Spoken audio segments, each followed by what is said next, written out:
Today we're going to focus in on one of the most improved units in 9th edition. Watch out because the Primaris Walking Sarcophagus is coming to get you.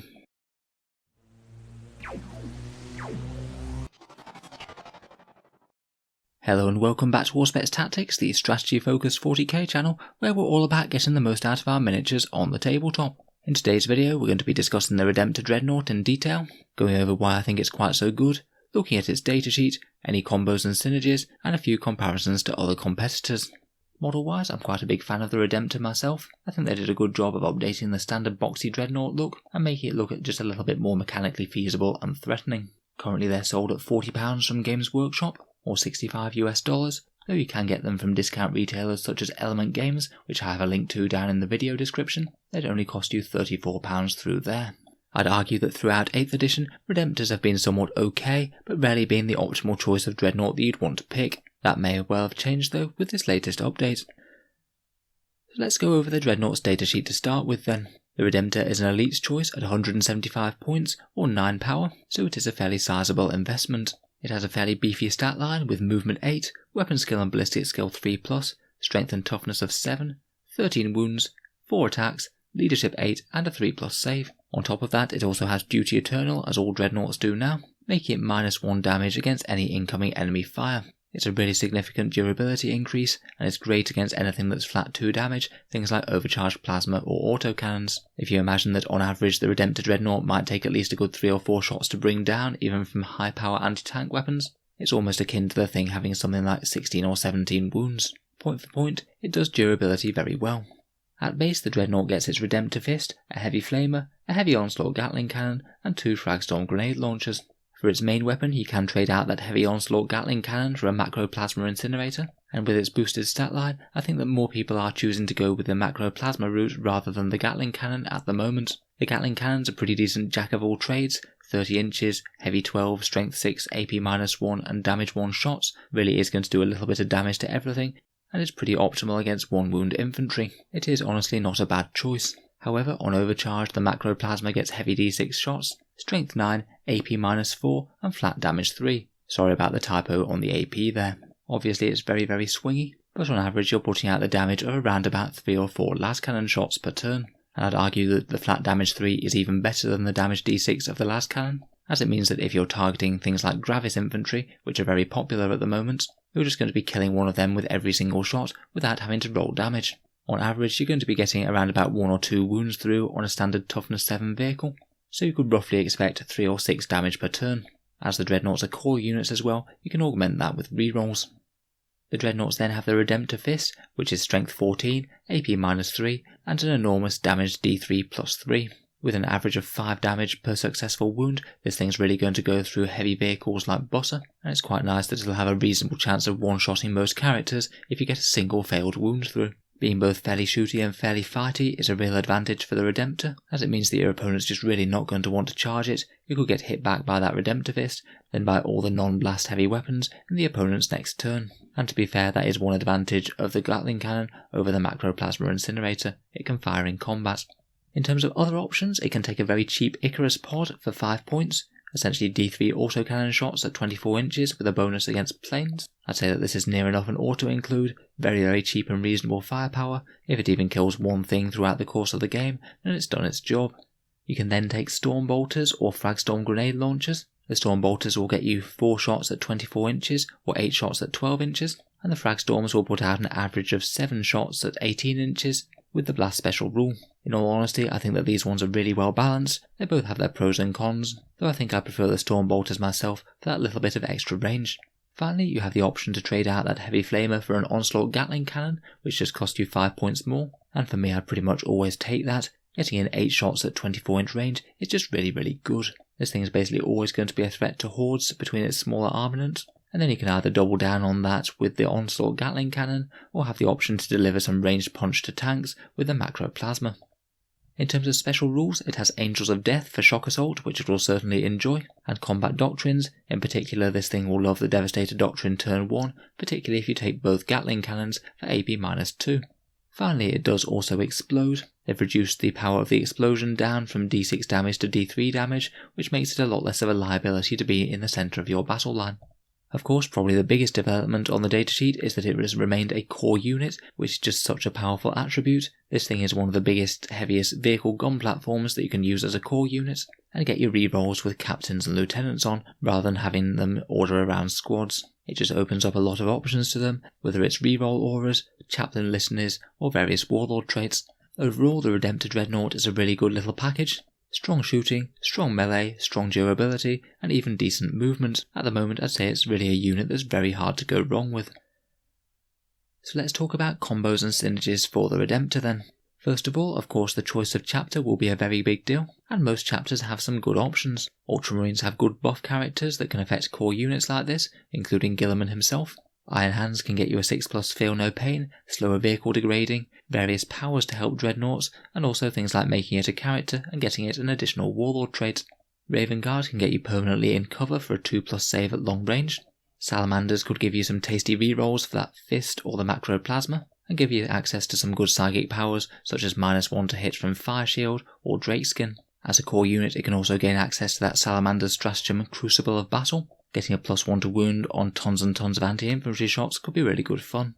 Imperial Fists will be good with Storm Bolters and also ignoring cover on all of those Gatling shots, plus an extra pip of damage on the Macroplasma turn 1 certainly wouldn't go amiss.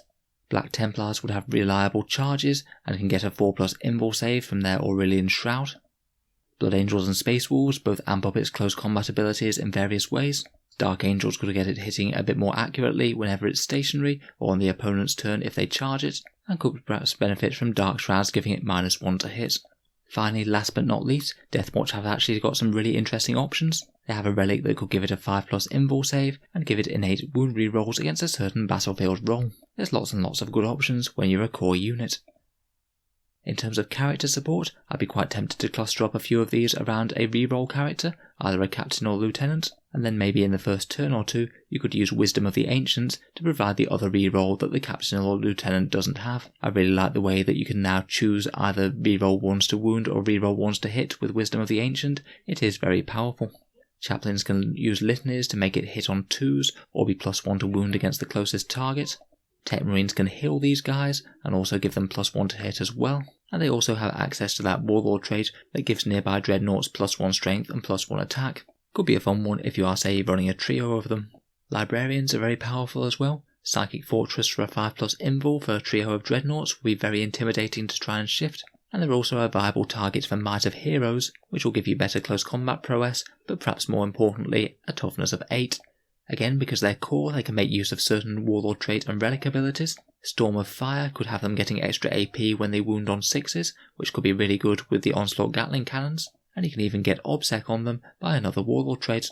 Out of all these, I think I would be most tempted by either a Captain or Lieutenant as my first buffing character, and then maybe see things like Chaplains, Tech Marines and Librarians as optional extras. Librarians perhaps being a bit better if you have multiple Dreadnoughts, and Tech Marines or Chaplains being a bit better if you only have one. We already mentioned Wisdom of the Ancients, which can be really good value for one command point, a really good investment if you're buffing an entire firebase for the first turn or two. As it's a core unit, you can use Adaptive Strategy. That one is a bit pricey, but it could turn your Onslaught Gatling cannons up to AP -2 again, and also give you extra AP on its Storm Bolters or Frag Storms and in the fight phase. If your Redemptor is fighting against some heavily armoured targets and it's in a really good position to do damage, then this one could be worth it as well. Finally, as with all Space Marine vehicles, they get Armour of Contempt to ignore some mortal wounds on the roll of a 5+ if it is about to be smited to death. Out of these, Wisdom of the Ancients is by far my favourite. So how would I actually use a Redemptor Dreadnought in-game myself then? I've already kind of talked about the loadout. I think my default go-to will be the Macroplasma Incinerator with an Icarus rocket pod, Onslaught Gatling cannon and the Storm Bolters. It would depend on the rest of the army though. If I didn't have much anti-infantry, I would certainly consider the Heavy Onslaught. I think that Redemptors make an excellent unit for a solid linchpin in the centre of the table, durable enough to take a beating, decent range and decent firepower to dish it out themselves, and certainly something that you're not going to want to go anywhere near unless you get charged with that massive Redemptor fist. I'd probably include 2 or 3 of them in the army, alongside some buffing characters. As I said, a Captain or Lieutenant would probably be my go-to, and I really like the idea of a Librarian for a 5+ invul save. In an ideal world, they just want to be stomping straight up the centre of the table, with nice unimpeded movement lanes, gunning down a bunch of enemies, and then charging down something nasty. They're going to be putting out some very efficient firepower turn 1 if they are getting a reroll plus Wisdom of the Ancients to give them a massive damage boost. I don't think that they're very tactically nuanced, to be honest. All you need to do is stomp them straight towards the enemy and fire their various different guns into their most optimal targets. In particular, I do quite like that Macroplasma Incinerator. You could fire the rest of its guns into light infantry nearby and then use that to fry some heavy infantry or vehicles. In combat, it's not going to be so great against hordes. If it does get the choice, it really wants to be putting the massive damage of that Redemptor Fist to work, either against other vehicles or against enemy characters. Overall, I'd say that the Redemptor Dreadnought is a very competitive unit for Codex Space Marines, and at present I would argue it's probably the best all-rounder Dreadnought out of any that we have available. I think it beats out the Contemptors, Ironclads and standard pattern of Dreadnoughts. Contemptors aren't all that much cheaper than them, and durability isn't all that different. They do have a 5+ invul, but they don't have 13 wounds. Their ranged damage output, meanwhile, is massively lower than the Redemptors. In general, I'd say that the biggest competition to this guy comes from the Venerable Dreadnought. Hitting on 2s with a 6+ Feel No Pain, this guy can be really quite a good source of dedicated anti-tank firepower, and you can swap out that fist for a missile launcher if you want a dedicated gun platform unit. The Leviathan and the Redemptor aren't so very different in terms of stats differences right now. I think you still do get more firepower from the Leviathan's storm cannons, but I think the main issue between that and the Leviathan is that the Redemptor is core and still also cost you an extra command point to field the Leviathan via Martial Legacy, both of which are kind of big marks against it. If we did look outside Dreadnoughts, then the Invicta Tactical Warsuit is another decent competitor. I used to think that the Invicta was far stronger than the Redemptor throughout 8th, but now it's become a lot more niche. It's so much less tanky than the Redemptor now because it doesn't get Duty Eternal, and while its damage output is still quite decent, I think the main reason to run an Invicta is for that scouting special rule, meaning that you can potentially get first turn charges. It is kind of high risk, high reward though, as in 9th edition you don't know who's going first until all models have been deployed, so it's kind of a risk to put Invictas up quite so close to the enemy. In any case, I strongly predict that we'll be seeing a lot more Redemptor Dreadnoughts on the table than in 8th, and I'm certainly looking forward to giving mine a bit of a run when I get a chance. So let me know your thoughts on this guy, any ideas about how it might be best to run him, or any combos that you've thought of. If you've enjoyed the video, then feel free to subscribe to Auspex Tactics. Over the next few weeks I will be trying to cover as many more Space Marine units as I can. Finally, if you live in the UK and you'd like to support the channel, I'd just like to mention that I do have an Element Games affiliate link which is down in the video description below. If you're looking to pick up any Warhammer in the future, whether that's Redemptor Dreadnoughts or something completely different, then feel free to check them out. They're a discount retailer that gives 10 to 20% off Games Workshop miniatures, and if you order something through the post from them after clicking the link, then a small amount goes to support Auspex Tactics without costing you any more whatsoever. Can just be a way to help support the channel if you were thinking about buying some miniatures anyway. I do have a very similar Amazon link for people in the USA and Canada as well. Again, if you were thinking about buying anything off Amazon whatsoever, then give the link a click and order something through there. A small amount goes to help support the channel. A massive thank you to you guys who have been using those links. It does really help justify me making quite so many videos about model soldier tactics. In any case, a massive thank you for listening, and I'll hope to see you guys next time.